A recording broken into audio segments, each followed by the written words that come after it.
Hello everyone, welcome back. This is Broken Windows 256 with your host Joel Oteam. Here with... Hello, Patience. Hello, Patience. You sound very low. Is everything okay? Hello, Patience. I have low volume as a person. How would Ugandans react to the end of social media? Let's first start with you. How would you react? I would die, man. Relationships would end. Easily. Yeah, like a lot, even work, because I also do like work on social media, it would be devastating. In fact, those 4 days, was it 4 days? Man, I don't know, over 5, there were many. According to my head, like they just felt too many. Yeah, and I had to go back to text, like this texting, I don't know what it's called even. Yes. It's really difficult, man, it was really difficult. Like, social media is now life. It's like water, it's like power. It's just like, I don't think we can survive. You said your co-host goes what? A day off? It goes a day off. What is he every doing week. in those days? he has ghost accounts. Instagram accounts. He cannot lie to us. But you know, sometimes you need time off. You need a break off social media just to walk. I don't understand you guys who say that though. Like, what are you trying to say? That for us we are what? I took a break off social media, and it's usually girls who say that stuff. But I'm on a break. I'm on a break off. What are you doing? Are you going to the moon? No, you're trying to making us look like we're fools. No, we're just making you look unserious. When you can control social media, you can control anything. Yes, then why don't you control it instead of going off on a break? If you see a text from someone you don't like, don't reply. No one is paying you to reply. Yeah, it's that simple. Like social media comes to an end. There's no more Facebook, there's no more WhatsApp and all these things. How do you think it would affect us? That would be devastating. It would be devastating because we've gotten so comfortable with social media. It's literally a part of us now. You find people waking up at 7 o'clock in the morning, first thing. Have I checked my phone? Have I checked? Have I posted my caption? Exactly. Different things. So it would be devastating. It would some businesses would shut down because some businesses rely on social media. It would be devastating. Do you think we'd pull through it? Do you think we have the character to pull through it? We can pull through anything. True. Have you ever thought of social media coming to an end sometime? Like, if all these things just stop, we go back to analog? No, I've never thought about it, but I wouldn't mind it. I'm not so much of a social media person if it's not business. Yeah. So I think it would still be comfortable for me. I'd just call or probably that actually is personal. call. Now on a large, everyone else, what do you think? I think they would die. I know someone who can't live without their phone, so yes, definitely it would. You've prescribed death from now. Yeah. So is it something that we need to control? Like, we need to learn how to actually keep those things away? Yes, I tend to think it is something people need to keep away because I find it funny, like you're at a gathering or at a social place and you're on your phone. On your phone, yeah. Yes, true. like, are you that antisocial? Is it the crowd that's boring? Like, what exactly is wrong about the setup that you can't actually be off your phone? Off your phone, true. So you're sure that such people would get affected in a certain way? Definitely. Like, I think the depression levels would hit by 50%. How do you think Ugandans would react to the end of social media? The real end, that today Facebook, Twitter decided, now we don't want to do social media anymore. We have closed these things. End? It can. Are you the one who put it there? I'm not the one who put it there, but that So you're demanding as well. well. Money. No. He has the money already. He has, but it's not enough. That's why he keeps on buying even But here recently, they put off social media for a while. It's just Ugandan, it's issues. No, but okay, you consider it that they've said there is no social media. How will you react? It's not good. Personally, I'll be really affected. Business, we are the people who wake up every day to check WhatsApp, then if there's nothing interesting, I may shut down the phone and continue sleeping, truthfully. But it's part of life. Let me tell you, if you put the phones away from most people, you may be surprised that it's not the work, like they're affected of, they're missing their emails from the boss. No, It's more of the social life. I personally have to go to Mama Tendo and laugh.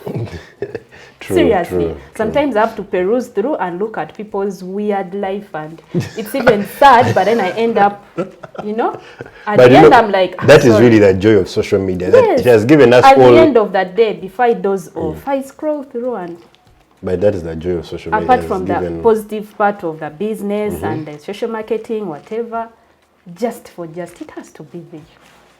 we have to gossip. We have to gossip. That's why we have social media. The other one still, we're about to finish this very important topic. How would Ugandans react to the end of social media? Yes, if social media just stops. Do you remember that phase when they blocked the www, the World Wide Web, during election time? Yes. For that week, everything was literally at standstill. So imagine social media came to an end. Do you think Ugandans would get affected? A lot.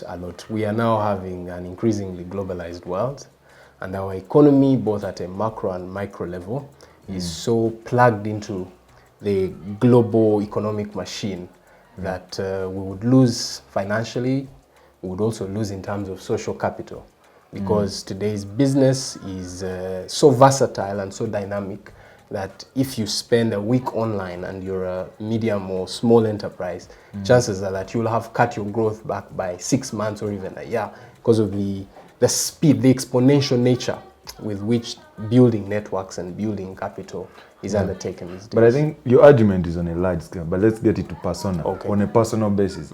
Let's minus the whole, of course it will affect the economy and all, but on a personal basis as livelihood, no social media. Some people are used to, when the first thing they do when they wake up, click and go back. The clickbait kind of thing that all of us have right now, that it is part of our what? It's part of our routine. Yeah. My co-host switches off. He's off any form of internet every Tuesday, either Tuesday or Wednesday. So you can't reach him on any, which is, I think, a brilliant thing. Yeah. Yeah, it He's is. watching. But Yeah. yes, I think it's a very brilliant thing. But our generation doesn't have that kind of control. For a person to be that, I should say, disciplined, it's a rare occasion. That is why even you nodded like that is very rare. So imagine it's totally off. Do you think it will mess up with people's mental or even their, I should say, schedule of life? Yes, it will in the short run, certainly. But human beings are naturally adaptable. There is such a thing as neuroplasticity, where the brain can rewire itself Anytime. to deal with new stimuli and new environments. So in the short run, yes, it would probably drive people crazy. It would make people feel alienated and estranged from these virtual communities of support that they have come to rely so much on.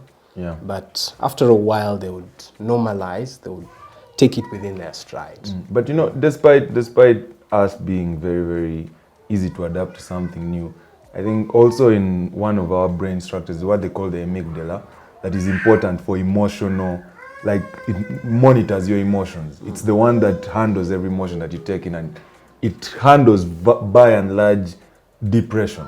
Because when you get such things into your head, when a certain program has gone off, it affects you. That's why even children, when they're used to a particular environment and you drop them to another one after a while, it actually can mess them up. So don't you think that even characteristics, like not characteristics, I mean our characters or behaviors, do you think they would change if at some point internet just went off? Yes, they would change, but again, I prefer to take the longer term view of things. When you react too much to instant changes, then you may never have a stability in analysis. So it's better to look at the longer term. But just to make a final point on this, there is such a thing as digital narcissism. Yeah. And it is now being studied by scientists and philosophers in the West who are seeing increasing trends of selfishness and self-centeredness based on the demands of the digital ecosystem, using filters especially for young ladies to look a certain way, and if she doesn't get so many likes or so many comments, then she gets low self-esteem. Low self-esteem and all, and I think... Okay, how do you think we would react if social media ended today? Like, no more Facebook, no more Twitter. How would Ugandans react? First off, I'm going to answer your question, but first off, I have to note that I don't think it can end. I don't think it can end because it's a very complex system, the World Wide Web and all that, internet. But if it ended, there are people in the villages who do not know about social media. True. But then there are also those ones who cannot get off their, including myself, who cannot get off their phones. I think it would be drastic, but we would adapt. We would get used. How do you think Ugandans would react to the end of social media? Like you just wake up some point, nothing. I don't want to give a biased opinion, but personally, I'm not a very big fanatic of social media. I can go off social media for a month and I'm very okay. Is there a man seeing you? No, it's okay, it's okay.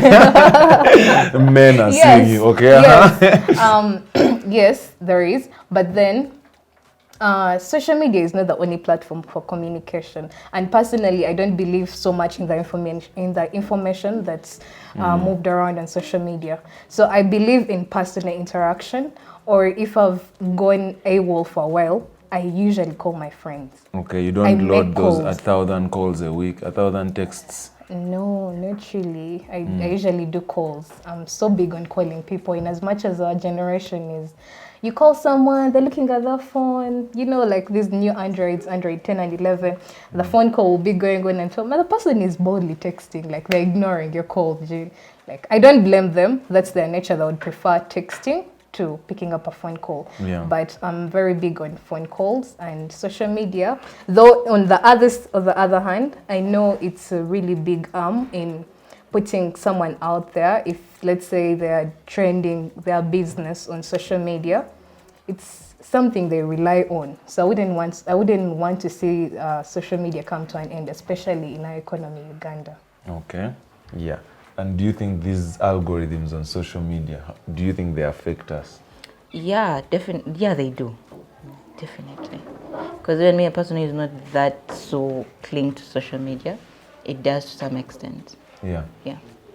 It defines how your life should go. You know Not when necessarily. an alarm should set off and not. Not necessarily, but I would say it makes you wonder of the what if. Yeah, true. Yeah. And also, with all this time we spend on social media, how do you think it has affected how do you think the algorithms have affected us? Yes. We have, if you look at statistics, this is not premeditated. I read it somewhere maybe a year or two ago.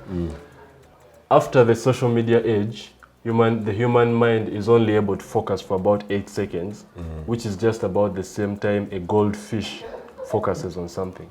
So we have that problem. We can't focus on tasks as much. True. So it has affected that. We are easily Our productivity, distracted. yeah, Yes. yeah. We are not productive. We are easily distracted. You can take a year without sitting down and saying, okay, what is my life plan? But you can't take an hour without going to social media. True. So that just sheds light. But I think it depends on how you use it. Like if you decide to follow whatever you follow, like how we know these algorithms. I don't remember how to mention the word. Like how, you know, when we use these social medias, when I speak to you right now, I don't think we are friends on Facebook. But when I speak to you right now, I'm not going to do anything else about it. But when I go home, it's going to suggest to me for us to be friends just because of the proximity. True. So it also it changes many things. But in the grand scheme, we are peas in a pod. We are playing or dancing to their tune. Even if we had opinions, it wouldn't really change. It wouldn't really change much. Do you think social media has made us more vain? Because I really believe social media has made us more vain. Just the ability to highlight everything you do. Oh, look, I have a nice smile, nice hair. Yeah. I have a husband. From taking a photo, this is my nice side. This is my nice side. We know our nice sides, all these things. It has made us more vain. Yes, it is. How do you think social media algorithms affect us?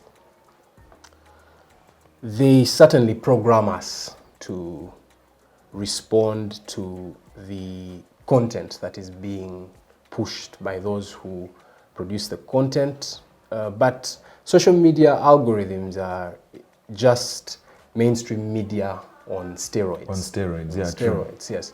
So the media has always been used as a tool for propaganda to condition the thinking and the psychological and behavioral patterns of populations. It's just that social media now has such a wide and deep reach. Yeah, but you know, even for these algorithms to be triggered, there's certain things that can create a certain form of paranoia. Like you've been talking to someone about bags, then the next thing you see, when you turn on your social media, you're only seeing bags, where to buy bags from. Yeah. Doesn't it cause that kind of feeling of I'm being watched by someone? Yes, there's certainly surveillance. Yes. And the smart devices that we carry around us can become tools for surveillance, either through original design or through being compromised by new software. There was a case of Pegasus software that is now being sold by an Israeli firm to despotic governments. Rwanda and a few other countries have been named on that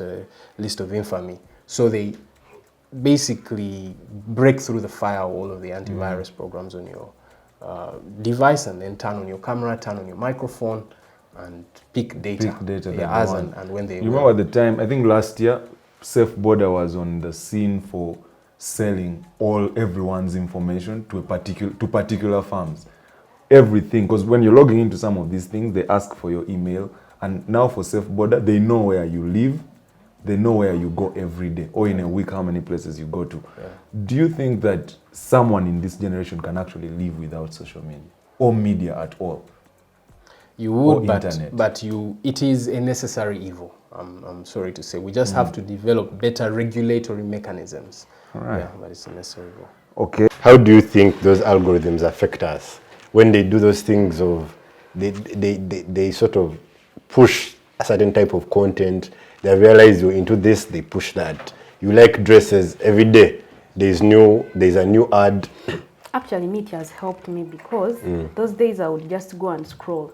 But then these days, maybe according to the profile I've created on social media, like in fashion, traveling, I realize those are the things they bring on my timeline. Even they keep on telling me, you would like this. They select, they try to sieve. How about the other things not around business? Things like, sometimes the stories, like Mama Tendo, the stories you like following.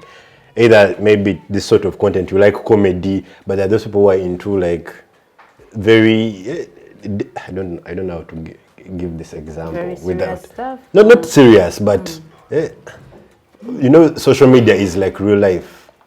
Even on social media, there are very many different spaces where people have all these ideas, and these ideas are getting reinforced. Like those people thought Trump won the election, all those people. Through the groups? No, through the algorithm, because the algorithm is going to feed you only what you believe. If it does not feed you what you believe, you'll go the application. So how it affects most people really believe that, actually. What they believe see. What they see. Yes, but then sometimes it's not the reality. So we have like a general confirmation bias. Yes. That whatever you've been told this side, you see it on Facebook. For me, I was reading on Facebook. And it's more of the bandwagon. This, it was here, so on. So long as it was on Facebook. Most times we don't do the real checkup and then the truth. We just follow with that. The real checkup is seeing if the post is there. Okay, we only end on that, but it's whoever posted, because some people post for the likes, the views, and sometimes it's not true. Actually, I have a feeling 60% is not. True. How do you think social media algorithms affect us? They're a good thing, I think. If you approach me and tell me you're this kind of person, you deal in this and this, it's more or less the same thing. If you've uploaded a certain profile on your social media, these days people have, let's say, you can have two different WhatsApps in your phone, a business WhatsApp and then the regular. So if you have, let's say, two specific profiles on, let's say, Twitter or Facebook, and one profile shows you as, let's say, you're selling out as an engineer, and you're putting this and this kind of reputation to the people that are going to follow this platform or this page. Let's say Facebook will organize itself in giving you, let's say, different ads in accordance to what you've put there. Yeah. Yes. So I feel it's more organized, and the information there might not typically be 100% correct, so you should take it with a grain of salt. But it's better to be organized than having everything thrown at you, especially like on a Twitter platform. Okay, so you feel these algorithms actually help us in a way? Yeah, definitely. In no way do they make you feel like your privacy is being affected, because they take your emails. At some point, we even had the US candidates, presidency, saying their emails leaked. Someone has been reading their things, and you know, such information can be sold highly. For you, that doesn't twitch you a little bit? Yes, definitely it does. But this is where you come to terms with the fact that you sign terms and conditions which before are you long. join. I can tell you, can't actually read those things. 99.5% of people never read those terms and conditions. Yeah, and you know, as a lawyer, exclusion clauses are supposed to be brief and short. Exactly. Some of these things, but when you see a very long one, it's supposed to tick you. But now you can't use a phone, because before you actually log in, they have to have access to all these things. Well, so yeah, there's a balance in between there, True. I think. How do you think the social media algorithms that we constantly feed all this attention all this time, how do you think they affect us? Both positive and negative. Positive and negative. Positively, I am comfortable when I go on the internet and I see things that I'm familiar with. For example, I like reading. So when I go on the internet and I find topics that are related to what I like, I'm really like encouraged to know new things. So that's the positive aspect about it. But then there's also the privacy aspect about it, whereby people's information is taken. And sometimes in as much as you consent to this information, you find that it's not supposed to be used beyond a particular period of time, or it's not supposed to be given out, but then that's what's happening. So it gets really uncomfortable in the aspect of privacy. How do you think social media algorithms affect us? A lot. Do you want me to tell you what algorithms are? I know what algorithms are. I went to school. I got a You're D1 in You're in GP. Budo, actually. I apologize. That's right. I got a D1 in GP, yeah? General paper. General paper. I did logic. Kawa, but back to the question. You were running away from Okay, algorithms affect us a lot. I'll give you a personal story. Like, you know, you can go on Instagram. This was like last year. And you look, you get, you know, there's this Explore page they have. So you tap on one page, on search. maybe like with a chick with a fat ass. Like you just go through those pictures. The next time you open your feed, Faras. even your girlfriend will be like, this is all like, It's just a faras. like, A fat fest. if for people who go to social media for developmental things, Yeah. they can help you. Like if you're looking like to buy, like for shopping or traveling or work related stuff, it can help you. But if you're like these guys who are searching These for fat ass guys. fat ass guys, you can get into Where problems. they can clog your account. Eh? Exactly, and you can't even some people go home and they can't even check their phones. Nowadays, from my Facebook, all the accounts, people you may know. Only Western girls, All your brown exes and her Western, brown relatives. Western. Bro, you're like, what's up? Brown girls, eh? Yeah, it's like, man, they're trying to I can help tell my why. gene. What's up? They want to make a contrast. What? Not really. Anyway, thank you, everyone. This was Kim. Yeah, man. Oh, can I put an advert? Yeah. Go to KIMtheKomic on YouTube and check out Soda. It's fresh. It's a good song. Yeah. peace He's been an artist for 4 years. He only has 2 songs out so far. But support the guy. Support my brother. Wow. Thank you. All right.